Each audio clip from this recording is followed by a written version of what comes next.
Hello friends, इस video में हम कॉम्प्लेक्स एनालिसिस की one of the most beautiful और एप्लीकेबल रिजल्ट को डिस्कस करने जा रहे हैं और इसका नाम है Picard's little theorem. Picard's little theorem के यहाँ पर हम 3 स्टेटमेंट देने जा रहे हैं। फर्स्ट स्टेटमेंट है कि अगर f कोई इंटायर फंक्शन हो that omits 2 values then f is constant function. कोई भी इंटायर फंक्शन है और वो 2 वैल्यूज़ को ओमिट कर रहा है, मीन्स कि 2 पॉइंट्स हैं z1 z2, 2 डिस्टिंक्ट पॉइंट हैं जो कि इसके रेंज में नहीं आ रहे हैं। ऐसे 2 पॉइंट अगर मिल जाए तो डेफिनेटली वो फंक्शन कांस्टेंट के अलावा और कुछ नहीं हो सकता है अगर वो इंटायर हो। इसी के इक्विवेलेंट है सेकेंड डेफिनेशन, सेकेंड जो स्टेटमेंट है पिकार्ड्स लिटिल थ्योरम का कि if f is non constant, अगर f non constant entire function है then it assumes every complex number with one possible exception. Means कि अगर फंक्शन नॉन कांस्टेंट है और इंटायर है तो उसकी रेंज में except one possible exception every complex number को वो अचीव करेगा। मीन्स कि जो c माइनस एफ ऑफ सी क्या है, रेंज ऑफ f। तो f ऑफ c अगर हम पूरे कॉम्प्लेक्स प्लेन c से सब्सट्रैक्ट करें तो इसमें एट मोस्ट एक सिंगलटन पॉइंट आना चाहिए। मीन्स कि या तो ये f ऑफ c क्या हो जाएगा, f ऑफ c पूरा का पूरा c हो जाएगा, और या तो क्या होगा c minus F of c, ये क्या होना चाहिए, सिंगलटन होना चाहिए। ठीक है, मीन्स कि रेंज में, फंक्शन के रेंज में सारे पॉइंट्स आ जाना चाहिए एक्सेप्ट एक को छोड़ के। एक छूट सकता है, या तो सारे पॉइंट्स आ जाएंगे या तो ज़्यादा से ज़्यादा एक छूटेगा। ये पिकार्ड्स लिटिल थ्योरम है। अगर एक से ज़्यादा पॉइंट किसी इंटायर फंक्शन में छूट रहा है उसकी रेंज में तो डेफिनेटली वो कांस्टेंट होना पड़ेगा उसको। थर्ड इक्विवेलेंट स्टेटमेंट है कि अगर f एनी इंटायर फंक्शन हो, कोई भी इंटायर फंक्शन हो such that there exist 2 points, ऐसे 2 पॉइंट मिल जाए हमें z1 z2 which does not belong to range of f। ऐसे 2 पॉइंट मिल जाए जो f की रेंज में नहीं है, मीन्स कि z1 z2 2 कॉम्प्लेक्स नंबर हैं such that z1 and z2 does not belongs to range of f, then f must be a constant function. तो ये 3 स्टेटमेंट है पिकार्ड्स लिटिल थ्योरम के।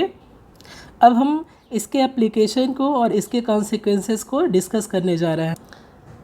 इसका फर्स्ट एप्लीकेशन हम देखें तो यहाँ पर एक हम इसका कॉन्सिक्वेंस कंसीडर कर रहे हैं कि f अगर इंटायर फंक्शन है, ऐसा इंटायर फंक्शन है इसका जो रेंज है f का वो कंटेंट है one of the 4 quadrant, then f is constant function.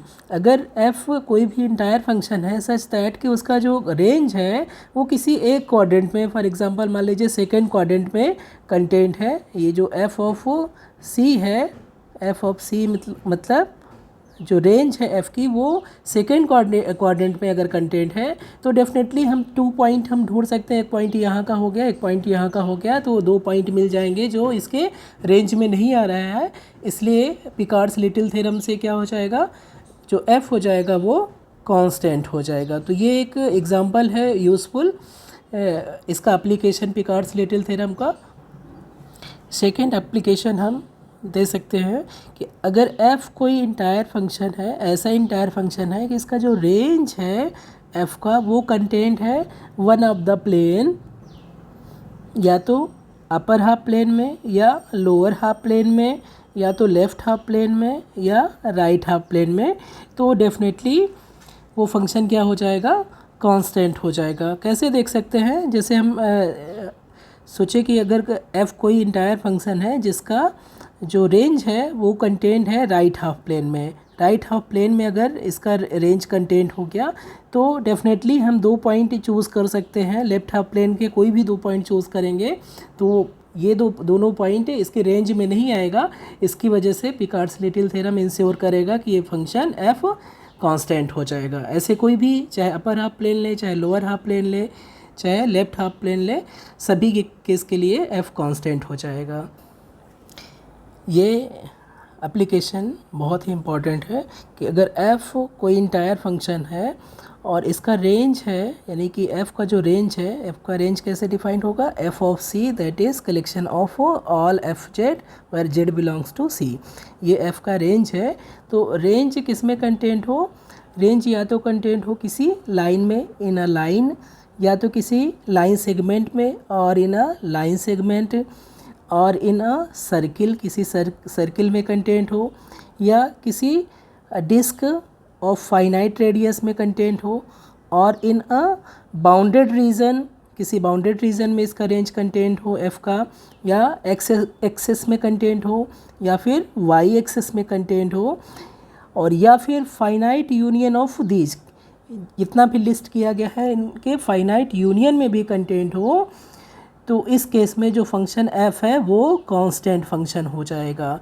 ये कहाँ से मिलेगा हमारा, इन सभी केसेस में हम 2 पॉइंट ऐसे चूज कर सकते हैं जो f के रेंज में नहीं होगा, और इसकी वजह से बाय पिकार्ड्स लिटिल थ्योरम इन सभी केस के लिए f कांस्टेंट फंक्शन हो जाएगा।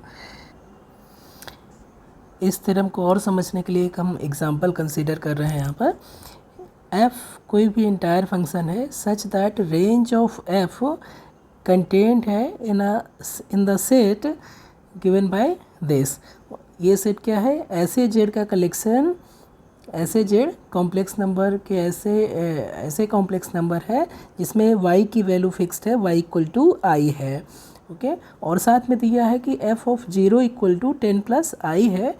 तो f ऑफ 5 की वैल्यू क्या हो जाएगी, तो इसको हमें सॉल्व करना है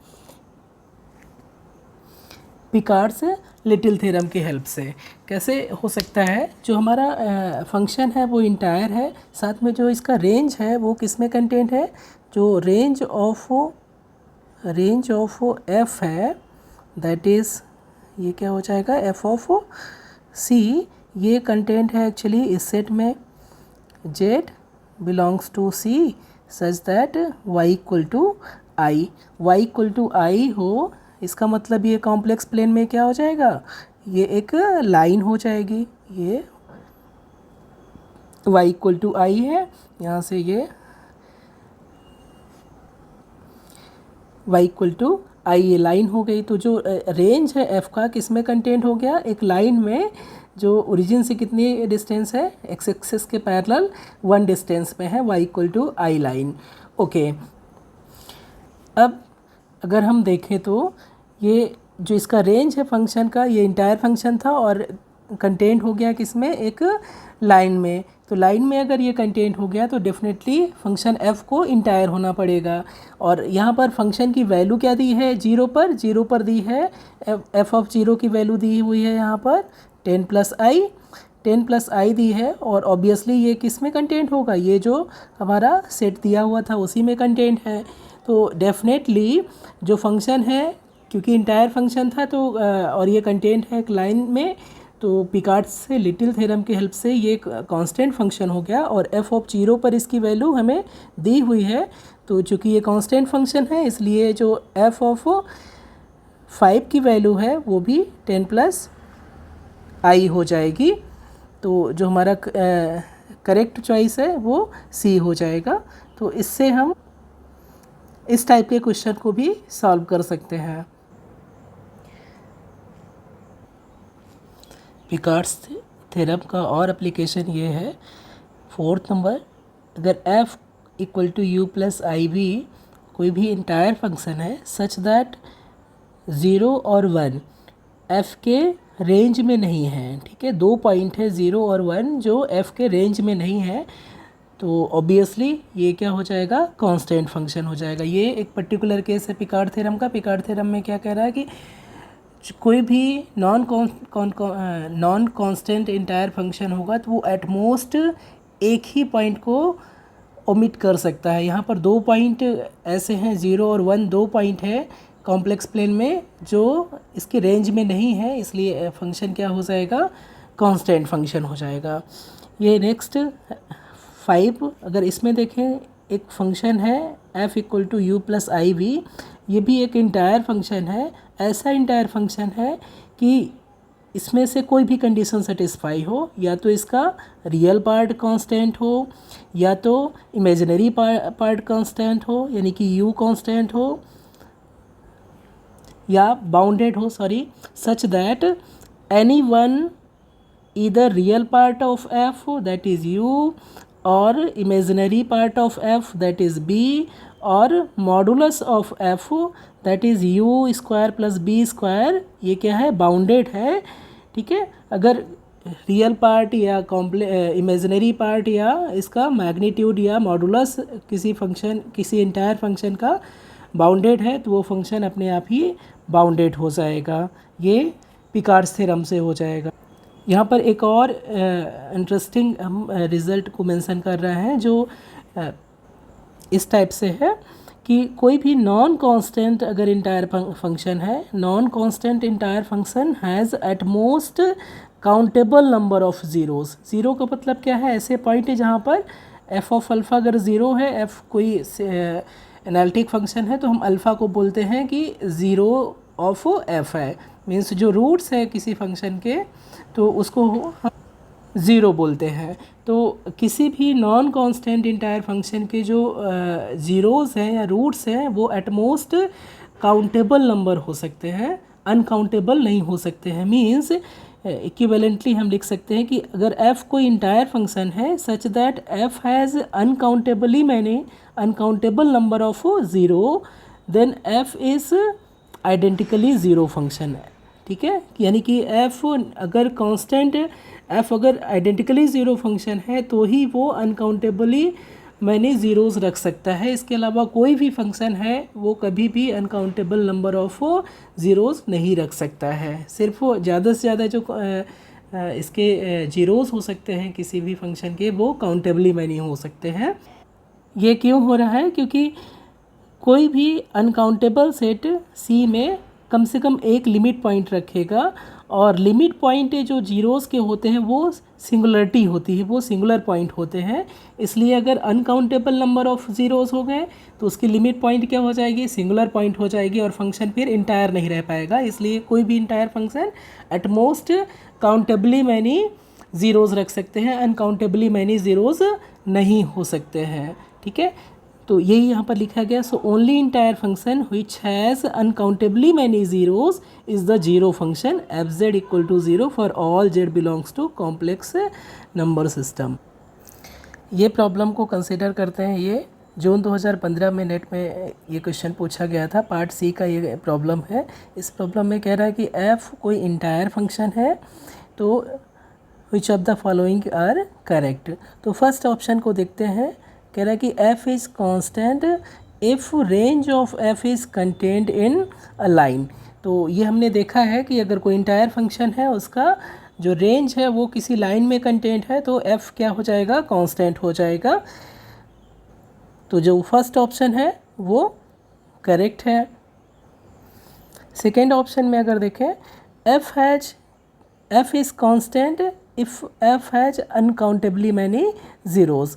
तो अभी हमने एक रिज़ल्ट को मेंशन किया था कि जो इंटायर फंक्शन है वो at most countably many zeros रख सकते हैं, अनकाउंटेबली मैनी ज़ीरोज़ नहीं हो सकते हैं। और अगर अनकाउंटेबली मैनी ज़ीरोज़ हैं तो वो सिर्फ और सिर्फ कांस्टेंट फंक्शन हो सकता है।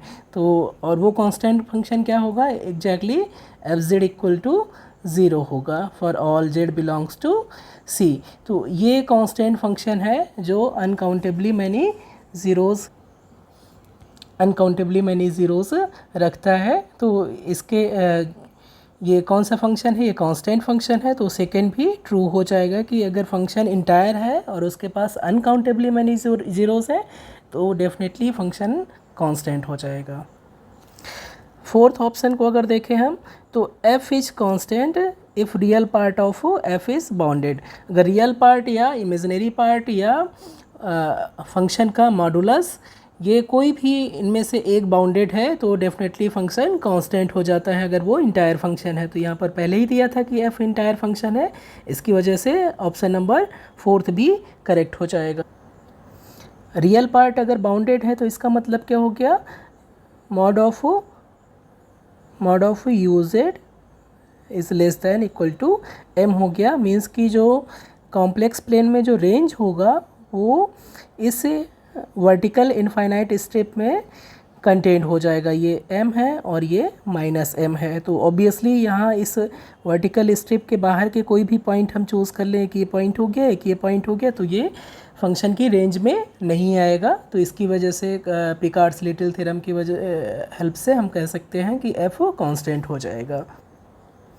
एक चीज़ और यहाँ पर रिमाइंड करते हैं कि अगर रियल पार्ट किसी इंटायर फंक्शन का कांस्टेंट है तो भी वो बाउंडेड ही कहलाएगा, है ना। कांस्टेंट अगर रियल पार्ट कांस्टेंट है तो डेफिनेटली वो बाउंडेड ही हो जाएगा, और इमेजिनरी पार्ट भी अगर कांस्टेंट है तो वो भी बाउंडेड हो जाएगा।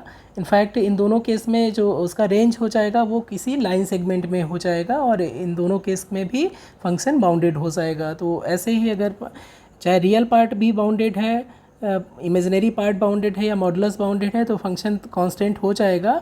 और अगर इसके साथ में अगर फंक्शन कोई इंटायर है और उसका रियल पार्ट कांस्टेंट है या इमेजिनरी पार्ट कांस्टेंट है या उसका मॉडुलस कांस्टेंट है, तो भी फंक्शन क्या हो जाएगा, कांस्टेंट फंक्शन हो जाएगा। मॉडुलस कांस्टेंट होने का मतलब क्या हो जाएगा, मॉडुलस कांस्टेंट होने का मतलब क्या हो जाएगा, u square plus b square equal to some c हो जाएगा या सम r हो जाएगा। तो जो फंक्शन की रेंज है वो किसी सर्किल में हो जाएगी, तो उस केस में भी फंक्शन अपने आप ही बाउंडेड हो जाएगा।